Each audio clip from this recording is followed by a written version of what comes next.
The Dutch East Indies?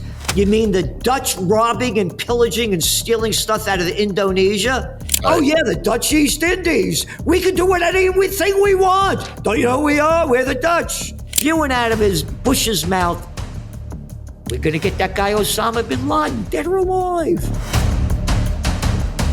I began my career at a graduate school. I started working on political campaigns in Westchester County, which was the richest county in America.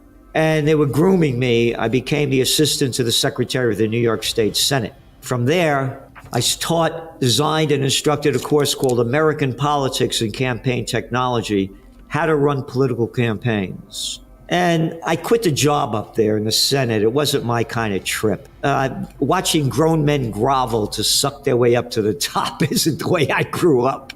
And that's all the political system is. It's the people I hated in high school and college that wanted to be class president, the head of the student council.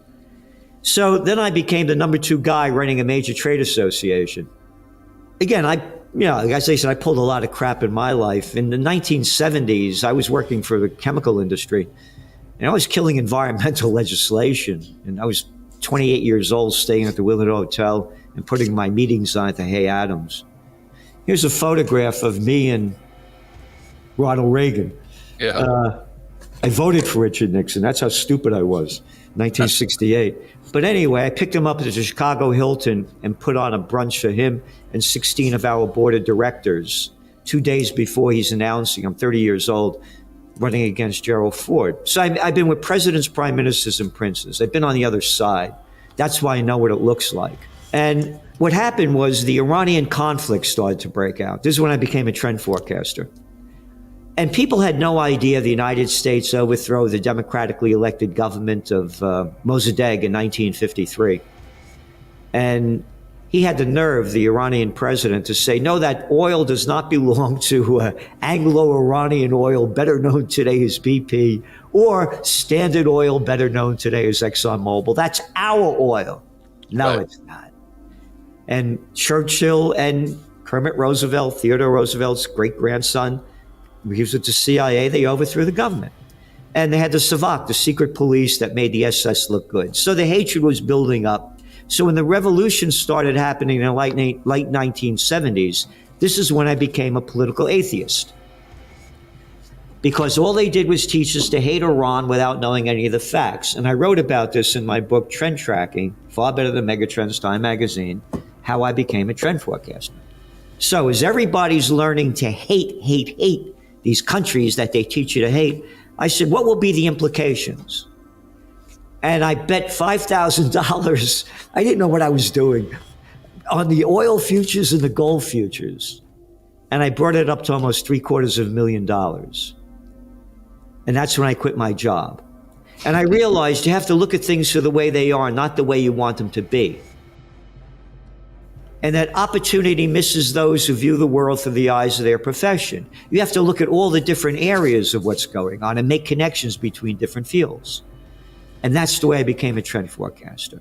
And again, as I said, I was very, very fortunate in the way I grew up, where I grew up, and the different things that I've seen to have a vision of the future.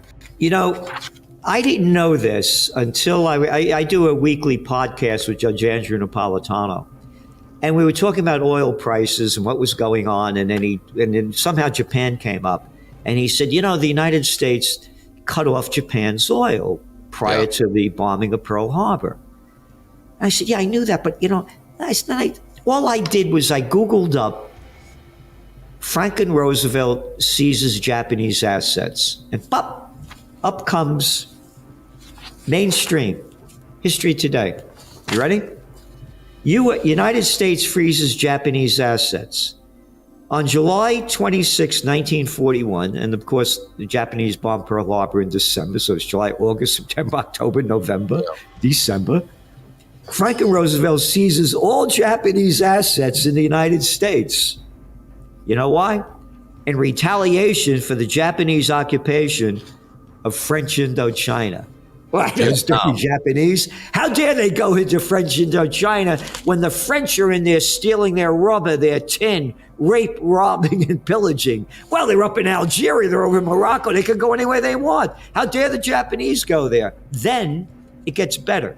Japan followed up by occupying Cameron Naval Base, 800 miles from the Philippines, where Americans had troops. What the hell are Americans doing in the Philippines with troops? Yeah. Oh, and how dare those Japanese be in Vietnam? It goes better than this. President Roosevelt swung into action by freezing all Japanese assets in America, Britain, and the Dutch East Indies. Oh, the Dutch East Indies? You mean the Dutch robbing and pillaging and stealing stuff out of Indonesia? Oh, yeah, the Dutch East Indies. We can do anything we want. Don't you know who we are? We're the Dutch. Anyway, followed suit.